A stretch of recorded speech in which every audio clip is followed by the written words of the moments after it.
치고 마지막 절은 합독하도록 하겠습니다. 4장 1절입니다.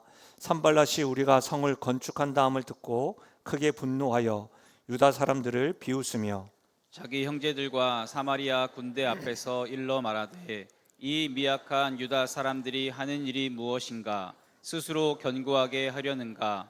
제사를 드리려는가? 하루의 일을 마치려는가? 불탄 돌을 흙 무더기에서 다시 일으키려는가 하고 암몬 사람 도비아는 곁에 있다가 이르되 그들이 건축하는 돌 성벽은 여호가 올라가도 곧 무너지리라 하더라. 우리 하나님이여 들으시옵소서. 우리가 업신여김을 당하나이다. 원하건대 그들이 욕하는 것을 자기들의 머리에 돌리사 노략거리가 되어 이방에 사로잡히게 하시고 주 앞에서 그들의 악을 덮어두지 마시며 그들의 죄를 도말하지 마옵소서.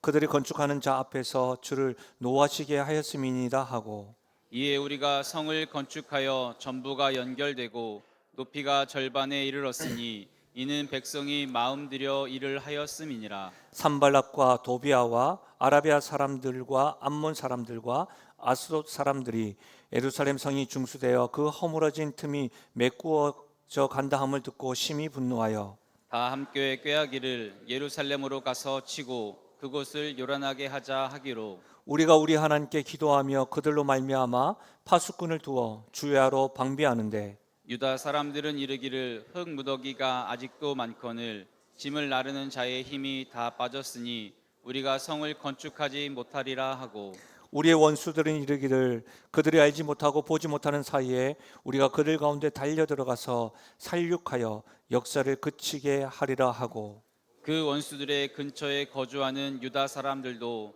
그 각처에서 와서 10번이나 우리에게 말하기를 너희가 우리에게로 와야 하리라 하기로 내가 성벽 뒤에 낮고 넓은 곳에 백성이 그들의 종족을 따라 칼과 창과 활을 가지고 서 있게 하고 내가 돌아본 후에 일어나서 귀족들과 민장들과 남은 백성에게 말하기를 너희는 그들을 두려워하지 말고 지극히 크시고 두려우신 주를 기억하고 너희 형제와 자녀와 아내와 집을 위하여 싸우라 하였느니라. 아멘.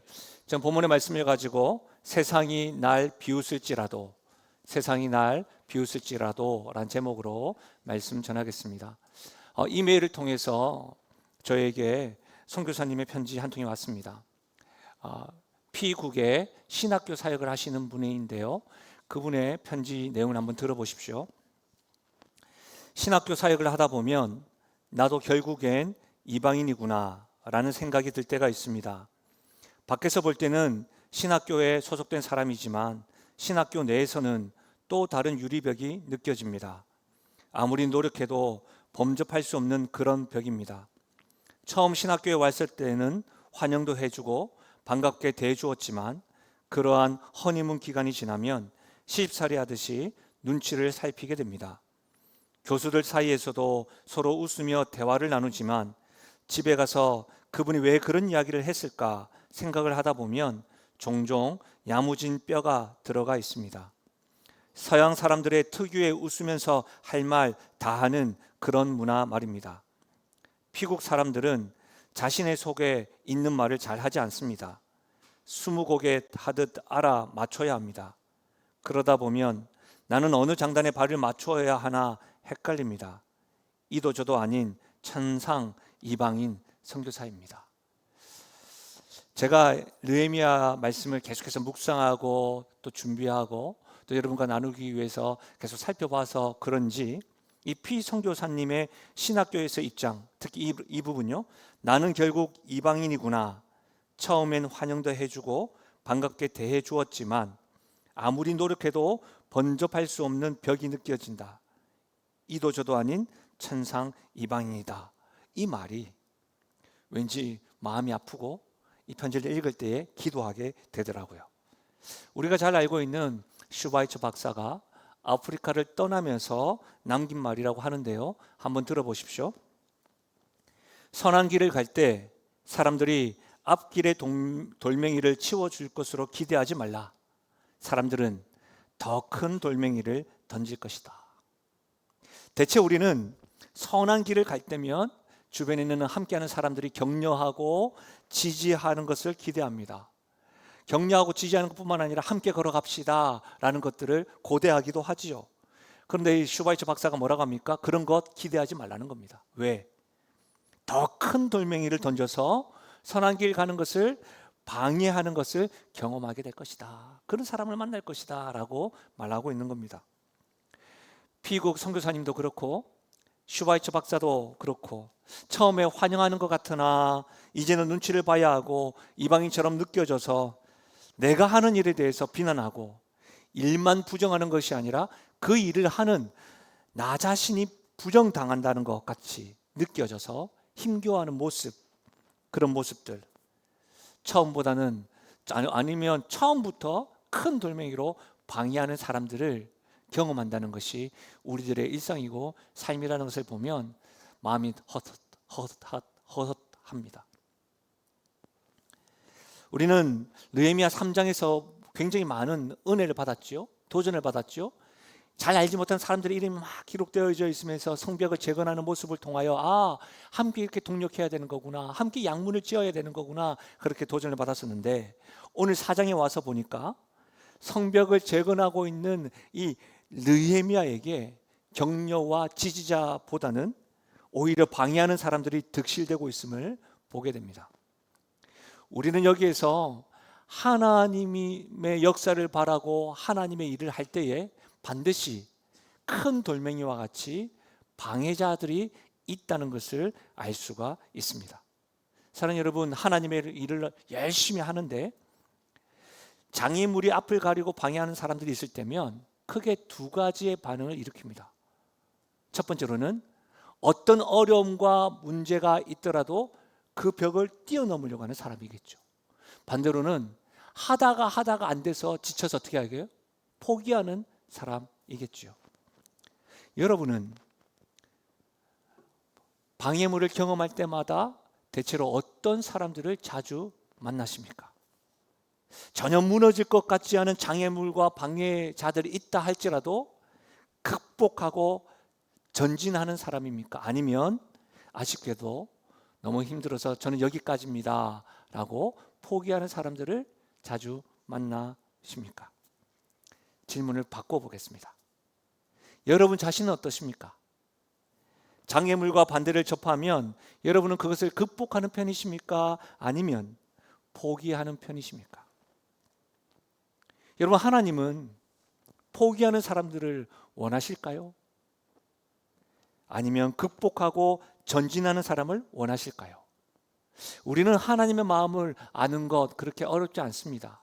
자식을 향한 부모의 마음을 생각해 보면 하나님이 우리에게 어떤 마음을 가지고 계신지 알 수 있다는 것이죠. 사랑하는 여러분, 우리가 하나님의 역사와 다시 세우시는 일을 기대하기보다는 포기하는 것을 원하는 대상이 있습니다. 그 대상이 누구일까요? 마귀입니다. 사단입니다. 오늘 말씀에서 느헤미야를 포기하게끔 하는 방해와 장애물들을 살펴볼 겁니다. 그때에 우리는 마귀의 전략과 방법을 알 수가 있는 것이겠죠. 사랑하는 여러분, 부탁드립니다. 마귀의 소나기에서 놀아나기보다는 하나님의 뜻을 쫓아서 하나님의 감동케 하는 성도요 교회 되시기를 주님의 이름으로 축복합니다. 그렇다면 여러분, 우리는 이와 같은 관점에서 느헤미야를 포기하게 만드는 전략이 뭘까? 첫 번째로 세상 사람들의 비웃음으로 포기하게 합니다. 사람들이 포기하려고 할 때면 반드시 주변 사람들, 세상 사람들의 비웃음이 항상 들려올 때입니다. 사람들이 뒤에서 흉을 보는 것이 힘들어서 포기합니다. 여러분, 이런 일들이 세상에만 가득한 것이 아니라 교회에서도 이런 흉을 보는 일이 너무 쉽게 찾아볼 수 있다는 현실이 안타깝기만 합니다. 하나님의 일을 막 열심히 하려고 애쓰는 사람들이 여러분 뒤에서 흥을 보듯이 빈정거리거나 업신여기는 일들을 보면서 상처받고 힘겨워서 이제 저는 안 하겠습니다라고 하는 사람들이 많다는 것이죠. 조롱과 조소가 끊이지 않습니다. 늘 부정적입니다. 입만 열었다 하면 부정적인 사람이라고 평가하고 재단하는 일들을 보고 듣습니다. 그래서 사람들은 포기하려고 합니다. 찬성하기보다는 반대합니다. 이 사람의 의견이 옳고 그런 거 중요하지 않습니다. 당신이 말해서 난 반대하는 겁니다. 이렇게 접근을 하는 것이죠. 긍정적으로 반응하기보다는 늘 실소를 머금고 부정적으로 평가만 합니다. 칭찬을 하여서 좀 높여주기보다는 어떻게 해요? 어떻게든 조롱하여서 땅바닥에 떨어뜨리려고 합니다. 우리가 이제 모여서 어떤 유머를 할 때에도 우리가 무의식적으로 좀 잘못된 방법으로 유머를 사용할 때가 있습니다. 어떻게 해요? 다른 사람 좀 낮추면서 분위기 전환하는 경우가 있습니다. 건강한 모습이 아닙니다. 그래서 여러분, 이런 세상 사람들의 비웃음을 극복하고 전진하기보다는 너무 힘들어서 포기합니다. 여기에 마귀의 전략이 있습니다. 마귀는 비웃음으로 우리의 자존심을 건드려서 포기하게 합니다. 세상 사람들의 비웃음으로 우리의 자존심에 이렇게 스크래치를 내는 것이죠. 여러분, 오늘 1절에서 3절, 특별히 1절에 이렇게 얘기합니다. 산발랏이 우리가 성을 건축한 다음을 듣고 크게 분노하여 비웃으며, 세상 사람들의 대표적인 사람 산발랏이 크게 분노하면서 비웃으며 하는 말인데, 좀 더 여러분에게 피부에 와닿게 하기 위하여 제가 세 번역을 준비했거든요.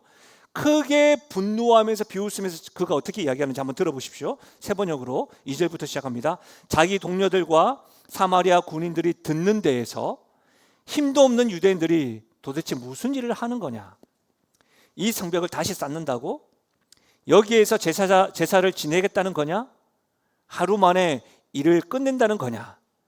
불타버린 돌을 흙무더기 속에서 다시 쓸 수 있다는 거냐? 하고 빈정거렸다. 그의 곁에서 있는 암몬 사람 도비아도 한마디 거들었다. 다시 쌓으면 뭐랍니까? 돌로 성벽을 쌓는다지만 여우 한 마리만 기어 올라가도 무너지고 말 것입니다.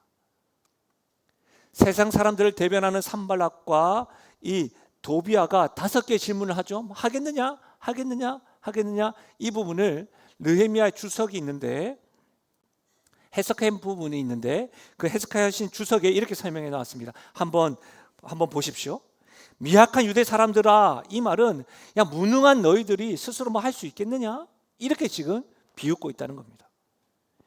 성벽을 다시 쌓겠다고? 시간 낭비하지 마. 어리석은 일을 하고 있네라고 또 자존심을 긁고 있는 겁니다.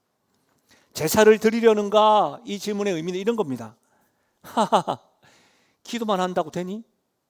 예배만 한다고 되니? 이렇게 좀 말하는 겁니다. 하루 만에 일을 끝낸다는 거냐? 절대로 끝낼 수 없을 것이다. 후회하게 될걸? 이렇게 지금 비아냥거리고 있는 겁니다. 불타버린 돌을 흙무더기 속에서 다시 쓸 수 있다는 거냐? 이 말은 뭐예요? 위협과 협박 가운데서 빈정되는 겁니다. 되겠니? 안 될 거야. 그러면서 도비아 역시도 여우 한 마리만 올라가도 무너질 건데 그럼 왜 지어요? 아이고 부실공사네. 뭐 이렇게 지금 하고 있다는 것이죠. 사랑하는 여러분, 세상 사람들의 비웃음들은 우리의 자존심을 건드리면서 조롱하고 조소합니다. 그까짓 거 뭐 되겠어요? 라고 이야기하는 것이죠. 5가지의 자존심을 건드리는 비웃음을 다 예로 들 수는 없지만 이렇게 한번 생각해 보겠습니다. 제가 청년들을 오래 섬기면서 청년들이 참 주눅들고 아파하는 문제들 가운데 가장 큰 것들이 있다고 한다면 취업의 문제와 결혼의 문제입니다. 자신들도 애를 쓰고 고민하고 있는데 이렇게 말하는 거죠. 야, 내 나이 먹도록 지금 뭐 하냐? 남들은 다 하고 있는데 너만 왜 그렇게 어렵냐? 이렇게 말하고 있는 거죠. 그리고 결혼한 젊은 부부들에게도 뭐 아이 낳는 게 어려워? 왜 아직이냐? 너 몇 살인데 아이고 늦어서 어떡해? 이렇게 계속 이야기하는 겁니다. 심지어 여러분 교회에서 봉사하고 있는 청년들 보면서 왜 아직도 집에 안 가니? 교회에 왜 있니? 심지어 여러분 이것은 청년들에게 하는 말이 아니라 봉사하고 있는 성도들에게도 돈 받고 해요? 왜 있죠? 이렇게 이야기하는 겁니다. 여러분 이런 말들은 자신을 비웃는 것처럼 들려서 다리에 힘을 빠지게 합니다. 여러분 부모님들은 대체로 자식들을 좀 더 잘해주지 못한 것에 대한 미안한 마음과 아쉬움을 늘 가지고 있습니다. 언제부터 자기들이 컸다고 자식들이 이런 말을 하는 거죠. 나에게 해준 게 뭐예요? 확 그냥 물론 제 자녀들이 그렇게 한다는 말이 아닙니다. 여러분, 이런 말을 듣게 되면 어떻게 됩니까? 부모의 일을 포기하고 싶어질 때가 있습니다. 그런데 여러분, 이런 유의 말들, 사단이, 마귀가 세상 사람들을 통해서 우리의 자존심을 건들고 흔들어 놓아서 포기하게 만드는 전략입니다. 그 중에 좀 대표적인 것이 있어요. 한번 따라해 보시죠. 따라해 보라는 것은, 이 말은 사용하면 안 된다는 겁니다. 마귀의 전략입니다. 좀 새기길 원해서 제가 따라 한번 해보는 겁니다. 한번 따라 하실까요? 주제에. 마귀가 쓰는 전략입니다. 주제에. 이런 거 있잖아요. 돈도 없는 주제에. 꼭 이런 이야기할 때 입술이 올라갑니다. 눈썹도 좀 힘을 주고. 야, 가정에 이런저런 문제가 있는 주제에. 심지어 목사 주제에. 어린 주제에. 배운 것도 없는 주제에. 실패한 주제에. 뭘 하겠냐? 내가 하면 얼마나 하겠냐? 주제에. 이렇게 이야기하는 겁니다. 근데 여러분, 사랑은 이 정도로 끝나지 않습니다. 죄 지은 주제에, 기도도 하지 않은 주제에, 이렇게 또 이야기합니다. 금요기도 집회 한다고 했는데 참여하지 않은 주제에, 2024년도 3월 되었는데 성경도 읽지 않은 주제에, 입만 산 주제에 회복을 원한다고? 한국교회를 향해서도 이렇게 말합니다. 상처투성인 주제에. 한국교회 상처가 많습니다. 작은 교회 주제에, 시기와 질투가 많은 주제에, 아이고 섬기는 사람도 없는 주제에 뭘 하겠단 말이에요.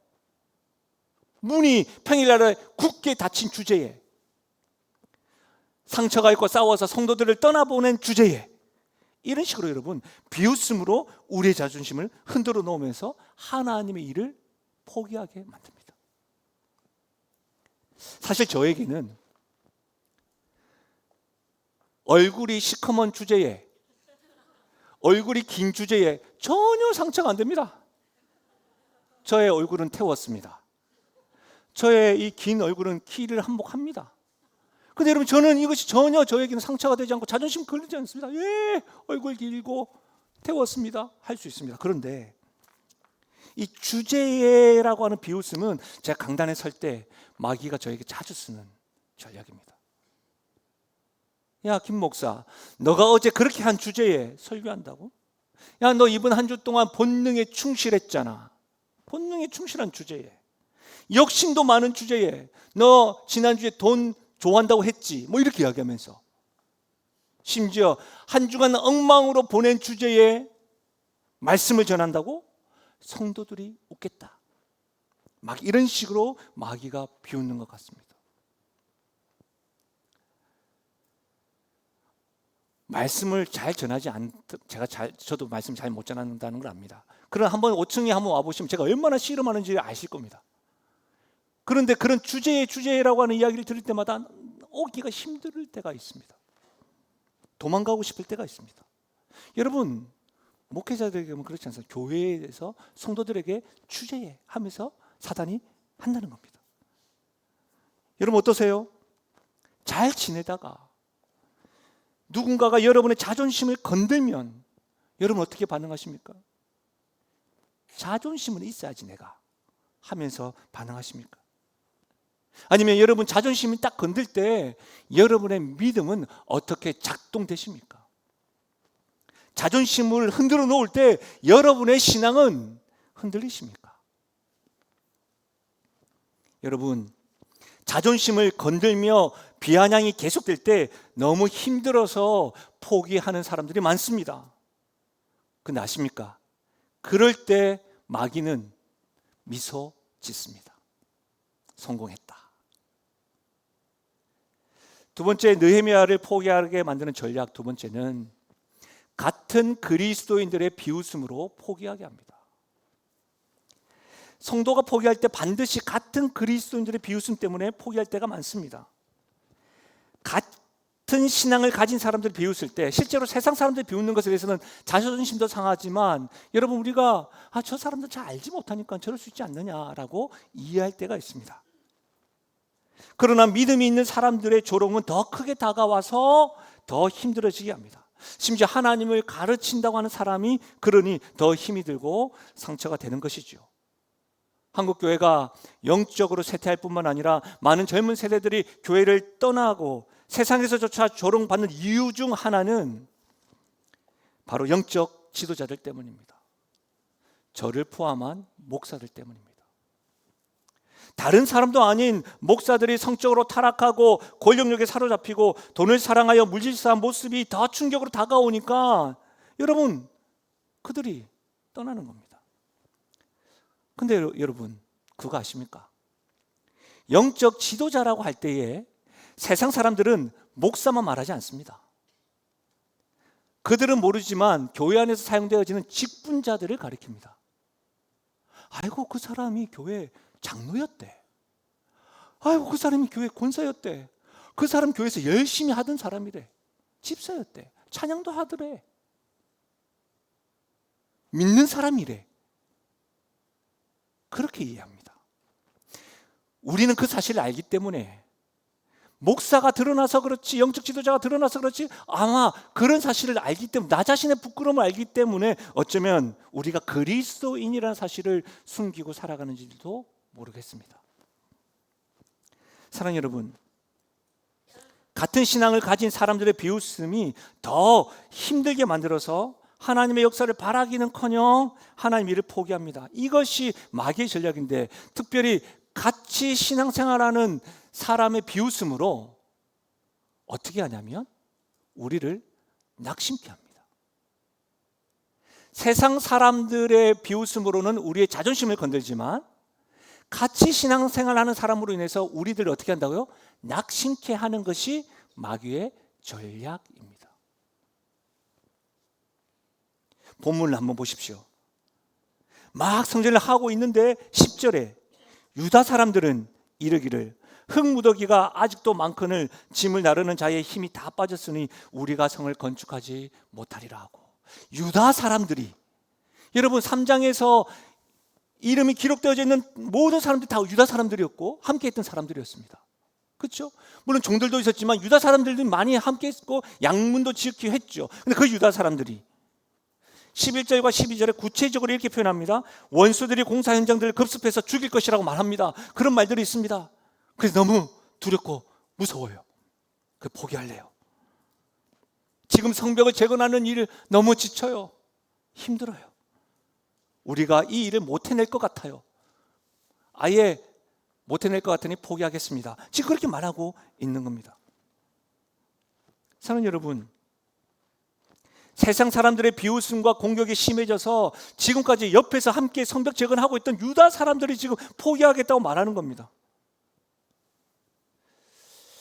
심리학 용어 가운데 트라우마라고 하는 말이 있습니다. 이것을 외상 후 스트레스라고 이야기하죠. 또 이것을 정신적인 외상, 심지어 그 상처가 영구적으로 남기는 충격이라고도 표현합니다.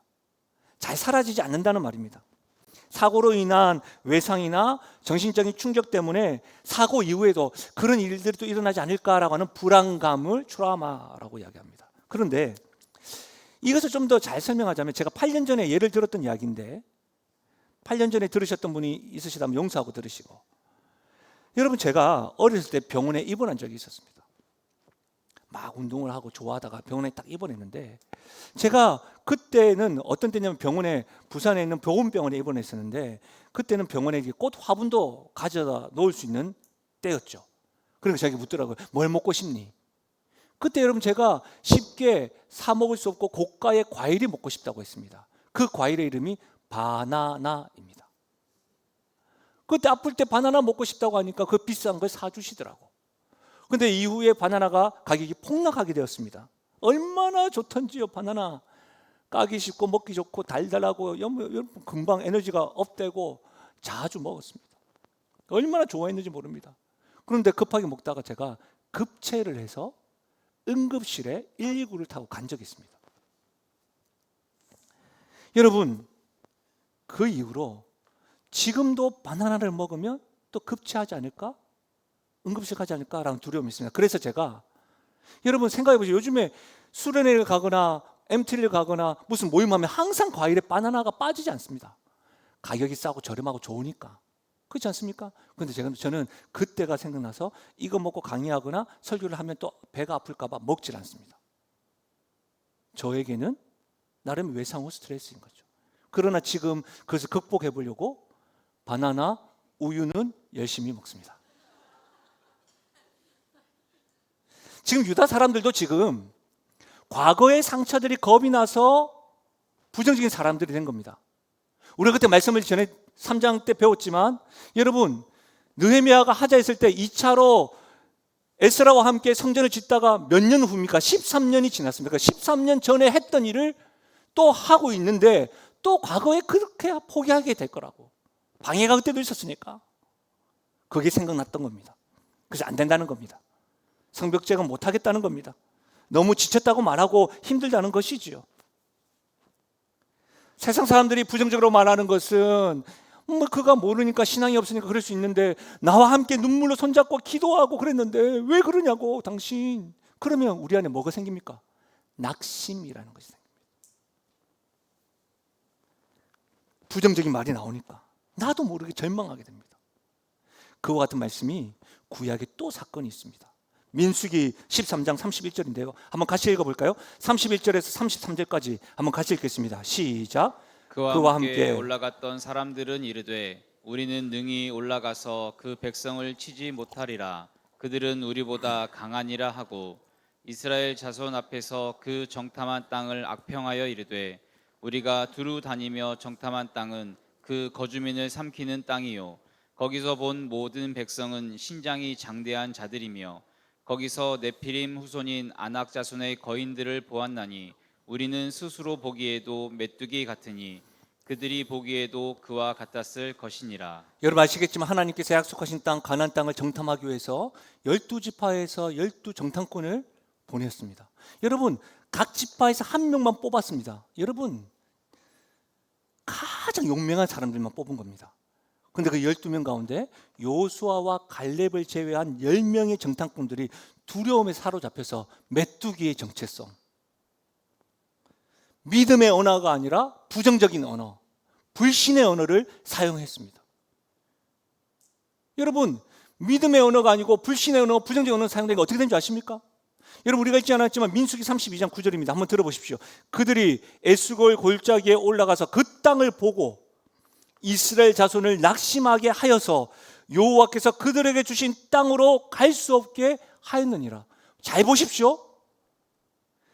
그들이 골짜기에서 봐도 하나님 약속하신 땅을 보고 저긴데 하나님 약속하신 땅 보이는 저 땅을 낙심만 되어서 가지 못하고 그 신광야에서 40년 동안 방황하였습니다. 이스라엘 백성들이. 놀랍지 않습니까? 10명의 두려움이 그들의 부정적인 언어가 그들의 하나님에 대한 불신이 이스라엘 백성들을 낙심하게 만들었고 그로 인해 이스라엘 백성들은 40년 동안 신광야에서 방황하게 됐다는 겁니다. 여러분 재미난 게 있어요. 제가 전도와 선교를 나가보면 세상 사람들이 우리 입장에서 핍박을 하고 반대하잖아요. 그럼 어떻게 하는 줄 아세요? 우리는 모여서 기도합니다. 그런데 선교 나갔다가 우리 안에 갈등이 생기잖아요. 그러면 기도로 준비했던 우리들 어떻게 하는 줄 아세요? 낙심합니다. 나도 안 할래. 그런 일들이 일어나는 거예요. 제가 목회 영신교회 처음 부임하고 난 이후에 많은 분들이 제게 묻더라고요. 영신교회 어떻습니까? 목회하는 일이 어떠냐고 걱정하고 염려해 주셨습니다. 그럼 저는 그럴 때마다 너무 감사하고 성도들과 함께 지금 은혜를 구하고 씨름 중입니다. 근데 하나님께서 막 말할 수 없는 은혜를 막 부어주셨거든요. 그래서 거의 감격해가지고 하나님 우리들에게 은혜 주시는 것 같습니다. 너무 감사해하고 있습니다. 그랬더니 꼭 이렇게 말하시는 분이 있었어요. 신혼기라서 그래요. 곧 위기가 올 거예요. 그때 제가 그냥 이런 말 못했죠. 그때는 제가 하죠. 그때 제가 속으로 이런 말 했습니다. 오겠죠. 신혼기가 지나면 위기가 오겠죠. 근데 여러분 그 위기가 문제가 아니라니까요. 그 문제 앞에 어떻게 반응하냐가 중요한 거예요. 제가 여러분 청년들 결혼시키고 결혼 예비학교 할 때마다 강조하는 게 뭔지 아세요? 결혼하고 6개월 안에 갈등한다. 정말 싫을 것이다. 내가 예언한다, 예언. 깜짝 놀랍니다. 너무 왜 놀란 줄 아세요? 6개월에 막 싸웁니다. 울고 옵니다, 저한테. 그럼 뭐라고 하는 줄 아세요? 갈등이 문제가 아니라고. 당연히 다르니 갈등하지. 하나님이 만나게 해주신 그 부부가 어떻게 그것을 대응하고 반응하고 말씀대로 살아가는 것, 그때 어떻게 믿음과 신앙이 작동되느냐가 중요한 거예요. 사랑하는 여러분, 지금 교회가 영적 진동을 바라고 영적 회복을 위해서 함께 나아가자 할 때 과거의 상처들이 기억이 나서 또 하다가 중단될 거야. 처음은 원래 다 좋은 거잖아. 그러다가 또 시집이 되겠지.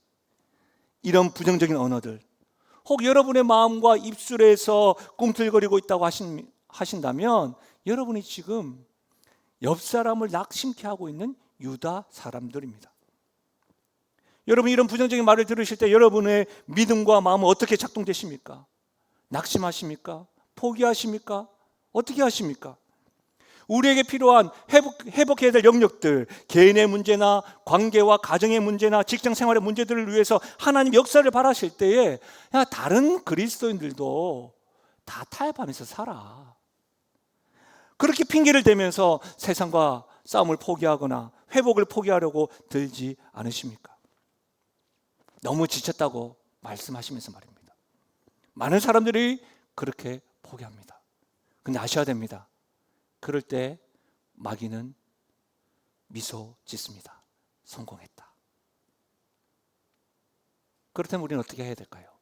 세상 사람들의 비웃음으로 우리의 자존심을 스크래치내고 같이 신앙생활하는 비웃음으로 우리를 낙담시키고 낙심시킬 때 우리는 어떻게 해야 될까요?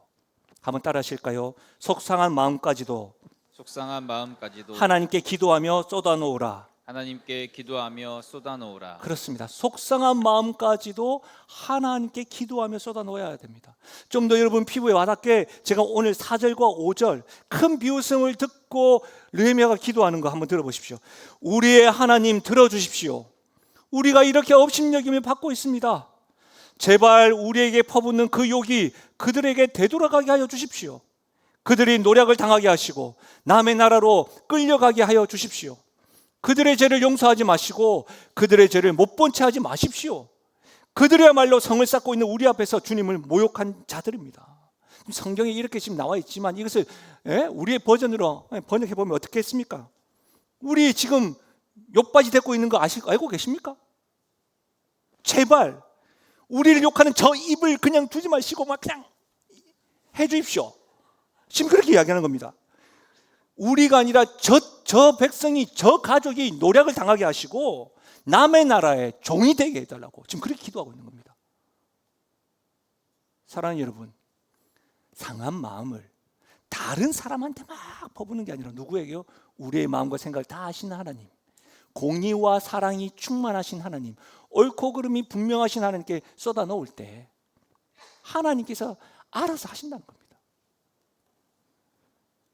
사랑하는 여러분, 세상 사람들이 비웃음으로 자존심을 건들 때 느헤미야는 기도하였습니다. 마귀가 우리의 자존심을 흔들어 비웃을 때 여러분 대응하지 말고 기도해야 합니다. 자존심 건들면 같이 싸우는 것이 상식입니다. 왜요? 우리는 뭐 자존심 없습니까? 그러나 대응하여 싸우는 것이 마귀가 바라는 겁니다. 대응하며 싸울 때 하나님은 역사하지 않습니다. 사랑하는 여러분, 자존심으로 싸우지 마십시오.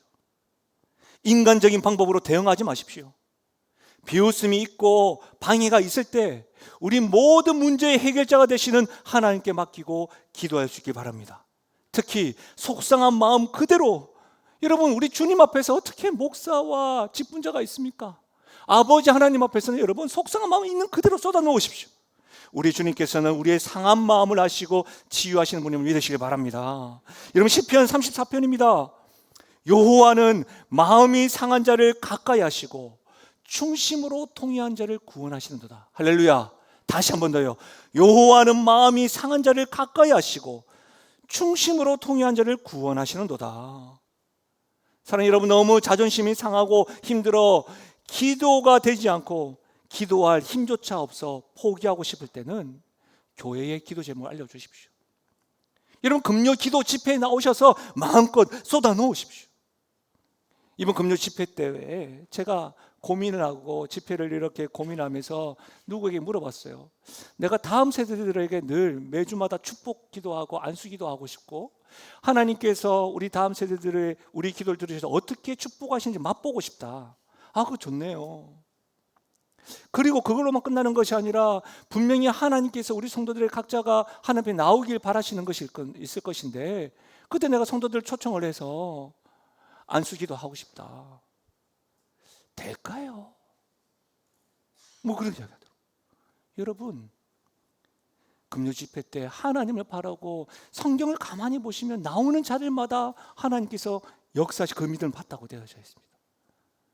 여러분, 그날 금요 집회 때 짠 것도 아닌데 초청했을 때 다 나오셔서 기도 받으시고 또 기도하시고, 우리 다음 세대들이 나와서, 다음 세대 어린아이에서부터 청년들이 나와서 다 기도하시고, 저 혼자만 기도했던 것이 아니라 목사 2명 더 나와가지고 3명이 다. 제가 이렇게 이야기했죠. 야고보서에 있는 말씀대로 우리 은퇴 장로님과 우리 심우 장로님께서 성령께서 주시는 마음, 부담감 주셔가지고 우리 다음 세대에서 이렇게 야고보서에 있는 말씀대로 안수 기도하면 얼마나 좋겠습니까? 하나님께서 우리들에게 이렇게 저희들이 다 감당하지 못할 때 우리 장로님 다 나오셔서 할 수 있는 그런 은혜가 저는 기대하는 것이죠. 참으로 여러분이 기도할 힘이 없을 때 여러분 교회 나오셔서 기도 부탁하시고, 또 금요 기도 집회 나오셔서 쏟아 놓으시고, 뿐만 아니라 여러분, 우리 교회는 중보기도 팀도 있어요. 여전히 어떤 기도 제목을 딱 나누면 뭔가 소문이 퍼질 것 같고, 만약 그런 생각이 있다고 한다면 아직 이 부분에 우리가 미숙한 거예요. 작은 교회 모임에게 여러분 기도 요청을 하십시오. 여러분, 목사만 기도하는 것이 아니라 작은 교회 순장들은 여러분을 위해서 기도하는 분들입니다. 하나님께서 그분들에게 영적인 권위를 주셨어요. 순장님들이 여러분을 위해서 기도할 때에 하나님께서 이렇게 만져주시는 역사가 일어날 것입니다. 사랑하는 여러분, 함께 기도해야 됩니다.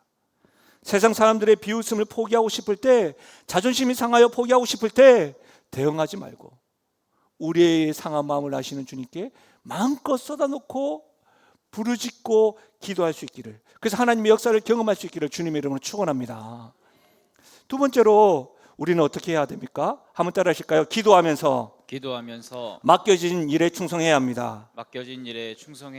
우리가 사장을 다 읽지 않았지만 이후에 댁에 가셔서 다시 한번 읽어보십시오. 제가 한번 읽어드릴게요. 6절 동그라미 한번 쳐보세요. 6절, 9절, 16절, 17절, 18절, 22절, 23절. 너무 빨리 했죠? 한 번 더 합니다. 6절, 9절, 16절, 17절, 18절, 22절, 23절. 기도하면서 충성된 모습들이 보일 겁니다. 우리는 오늘 17절과 23절만 같이 한번 읽어보겠습니다. 함께 읽겠습니다. 시작. 성을 건축하는 자와 짐을 나르는 자는 다 각각 한 손으로 일을 하며 한 손에는 병기를 잡았는데, 나나 내 형제들이나 종자들이나 나를 따라 파수하는 사람들이나 우리가 다 우리의 옷을 벗지 아니하였으며 물을 기르러 갈 때에도 각각 병기를 잡았느니라. 아멘. 여러분, 기도하고 성벽 재건에서 맡겨질 일뿐만 아니라 한 걸음 더 나아가 충성된 모습을 지금 보이고 있는 겁니다. 각각 한 손에 일을 하고, 심지어 여러분 병기를 잡고 옷을 벗지도 않고 물을 기르러 갈 때 어떻게 했습니까? 병기를 잡았다고 기록되어져 있습니다. 여러분, 출애굽기 17장에 보시면 아말렉과 이스라엘 전투의 승리가 있죠. 높은 언덕에서 모세가 이렇게 손높이 들고 기도합니다. 손이 내려올 때 되니까 전쟁이 패하게 되죠. 그러니까 아론과 훌이 손을 이렇게 들게 받치고 있지 않습니까? 이 말씀은 뭐예요? 전쟁은 누구에게 속했다? 하나님께 속했다는 겁니다. 그러나 여러분 보십시오. 언덕배기에서 모세가 이렇게 손을 들고 하나님께 기도하고 있고 아론과 훌이 이렇게 받치고 있는데, 현장에서 여호수아가 이렇게 팔짱 딱 끼고 기도하고 있으니까 가만히 있으면 달려오다가 저들은 쓰러질 것이다 하면 자기가 죽을 겁니다. 여호수아가 어떻게 했죠?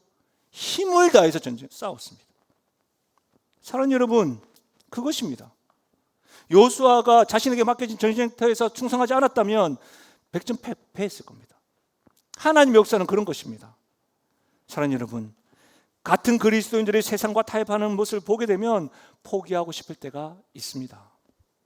과거의 상처로 인해서 두려움도 있을 수 있습니다. 심지어 너무 지쳐서 모든 것을 다 내려놓고 싶을 때도 있습니다. 그러나 사랑하는 여러분, 우리 주님이 참으로 살아계시고 우리 주님이 다시 오실 것이 분명하시다고 한다면 주님 그날 오실 때까지 맡겨진 일에 성도에게 구할 것은 충성됨을 결단하고 결심할 수 있기를 바랍니다. 요즘 비행기를 많이 타시는데 비행기는 착륙할 때보다 이륙할 때가 더 위험하다고 합니다. 왠지 아세요? 안전한 궤도에 올라갈 때까지 비행기 모든 엔진이 다 타야 된답니다.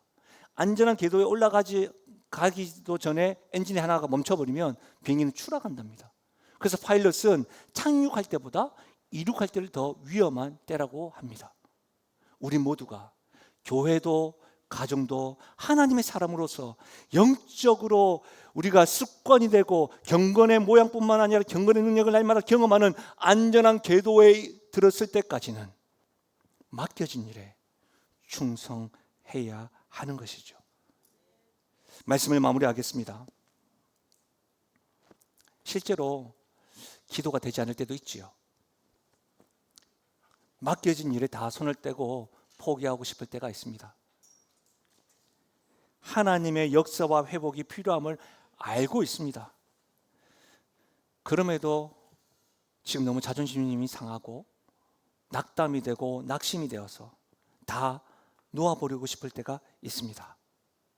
그때에 우리는 느헤미야가 백성들에게 한 말을 하나님의 음성으로 들어야 됩니다. 14절입니다.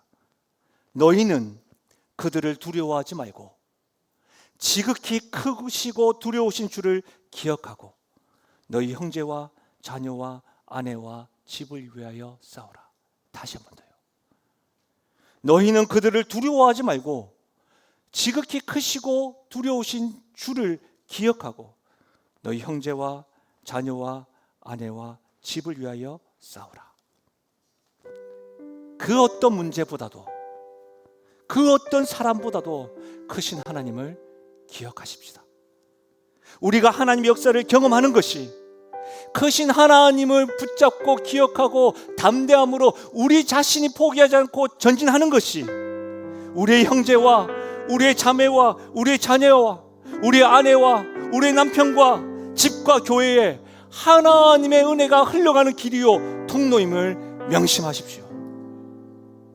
크신 하나님께서 나의 하나님임을 알고 포기하고 싶을 때에도 하나님으로 인하여 다시 용기를 내어 마음껏 쏟아놓는 기도를 하십시다. 맡겨진 일에 충성함으로 사랑하는 영신교회가 우리 모든 성도가 하나님의 역사를 경험하며 나아가는 은혜가 있기를 주의 이름으로 축원합니다. 우리 말씀을 생각하시면서 이 찬양으로 우리 하나님께 기도하며 나가십시다. 세상의 유혹 시험이 내게 몰려올 때에 나의 힘으론 그것들 모두 이길 수 없네.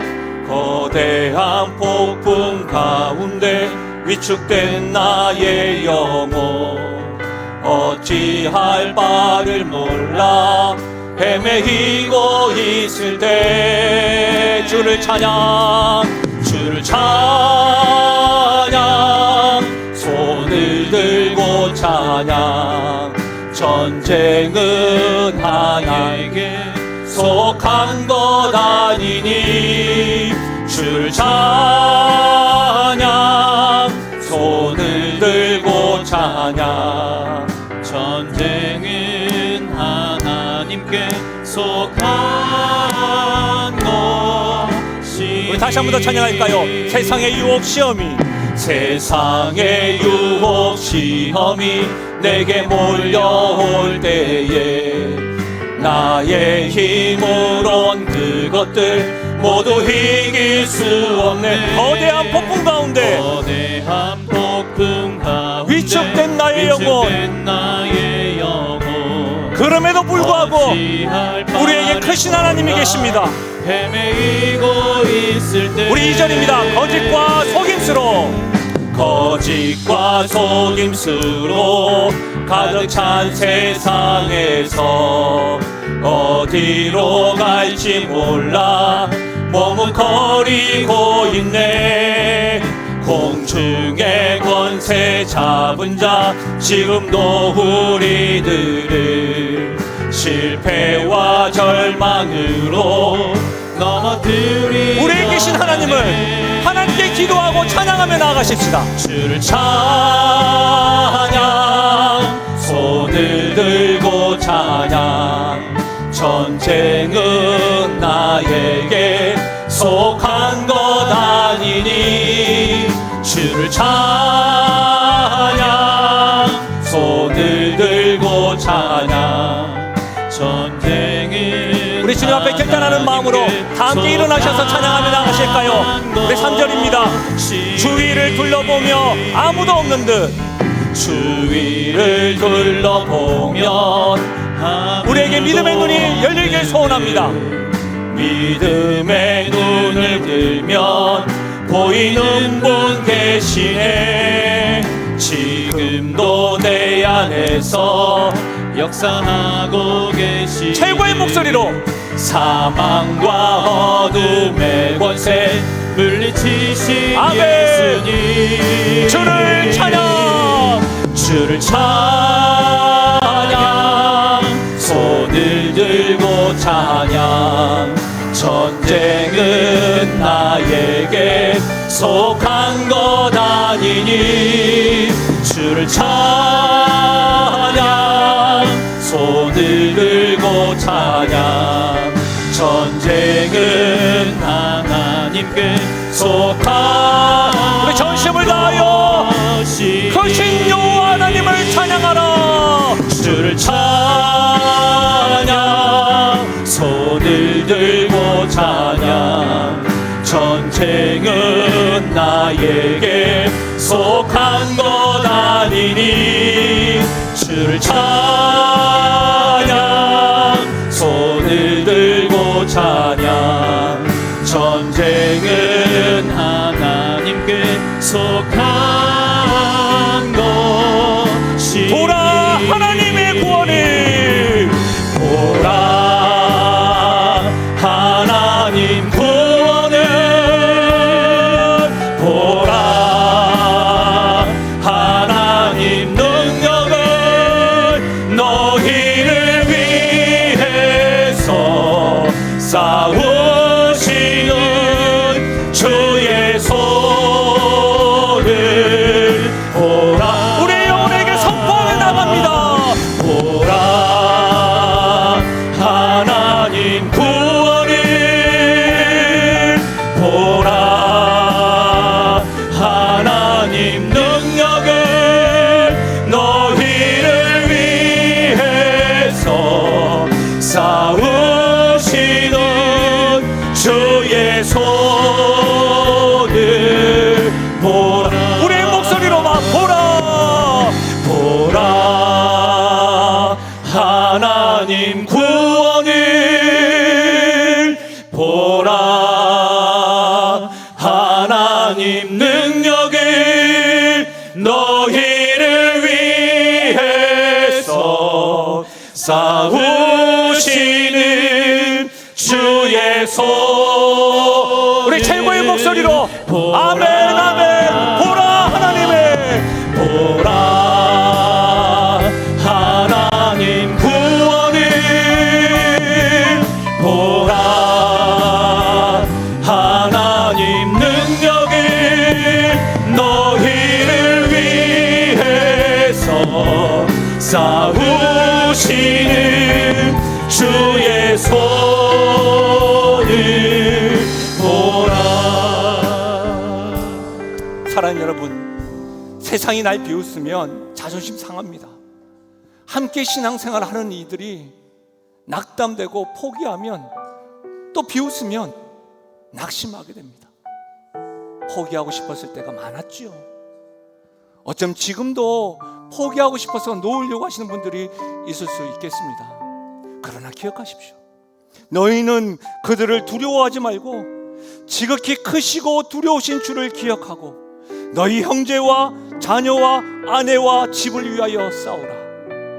우리에게 이 하나님이 계시다면, 이 하나님을 믿고 우리가 쏟아놓고 기도하고 충성될 때에 우리의 모습을 통하여 우리의 자녀들에게, 우리의 가족들에게, 우리 교회가 이 지역에 우리가 축복의 길이요 통로가 될 줄로 믿습니다. 말씀대로 성령께서 가르쳐 주신 기도대로 하나님, 포기하려고 했던 마음 가운데 다시금 담대함 더하여 주십시오. 나를 위해서 싸우시는 주님을 목도하게 하시고 포기하여 달라고 성령께서 가르쳐 주신 기도를 가지고 소리내어 기도하며 나가시겠습니다. 기도합니다. 하나님 아버지, 참으로 감사함을 드립니다. 하나님 아버지, 오늘 이 시간에 주께서 함께해 주시고 은혜 더하여 주심을 감사함을 드립니다. 하나님 아버지, 우리 가운데 힘을 더하여 주시고 포기하고 싶을 때, 낙심하고 싶을 때에, 하나님에 대한 마음을 가지고 있을 때에 하나님 아버지 앞에 다시 한 번 더 용기를 낼 수 있도록 도와주시고 하나님에 대한 마음을 가지고 회복하며 나가는 일이 일어날 수 있도록 하나님이여 도와주시기를 간절히 바라고 소원드립니다. 살아계신 하나님 아버지, 워낙 나으니 지극히 크시고 능력 많으신 하나님을 경험하며 나갈 수 있도록 도와주시고 우리의 마음 가운데 하나님 아버지 포기하고 싶어하는 마음들이 있을 때마다 하나님에 대한 마음들이 일어나게 하시고 믿음의 선포를 하게 하시고 믿음의 눈을 가지며 나갈 수 있도록 하나님이여 도와주시기를 간절히 바라고 소원드립니다. 오 아버지 하나님 도와주십시오. 하나님 아버지, 세상의 유혹과 시험이 우리에게 몰려올 때에 우리의 힘으로 그것들을 모두 이길 수 없음을 압니다. 거짓과 속임수로 가득한 세상에서 어디로 갈지 몰라 머뭇거릴 때가 있습니다.